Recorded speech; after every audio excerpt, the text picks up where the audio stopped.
Armstrong கொலை வழக்கில் கைதானவர்கள் உண்மையான குற்றவாளிகள்தான். பல சிசிடிவி காட்சிகளை ஆராய்ந்த பிறகே கைது நடவடிக்கை எடுத்ததாக சென்னை வடக்கு மண்டல கூடுதல் ஆணையர் அஸ்ரா கர்க் விளக்கம்.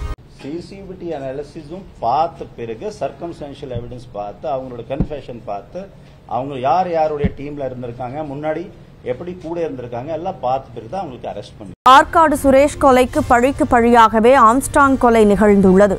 ஆம்ஸ்ட்ராங் சொல்லியே ஆற்காடு சுரேஷ் கொல்லப்பட்டதாக எதிராளிகள் நம்புவதாக அஸ்ரா கர்க் பேட்டி. ஆற்காடு சுரேஷ் மர்டர் ஆனார் பட்னா பக்கத்தில், அதுக்கு ரிவெஞ்சா தான் மர்டர் ஆயிருக்குது. ஏன்னா அவர் ஆற்காடு சுரேஷுடைய ஃபேமிலி என்ன நினைக்கிறாங்கன்னா இவர் திரு ஆம்ஸ்ட்ராங் தான் அதுக்கு பின்னணியா செயல்பட்டாரு, அவர் தான் அதுல கான்ஸ்பிரசியில ரோல் பிளே பண்ணாரு, அதுதான் மோட்டிவ். அவரோட ஓன் பிரதர் பாலு தான் நாங்க A1 நேற்றுக்கு அரெஸ்ட் பண்ணிருக்கோம். செய்திகளை உடனுக்குடனும் துல்லியமாகவும் தெரிந்து கொள்ள சப்ஸ்கிரைப் பண்ணுங்க.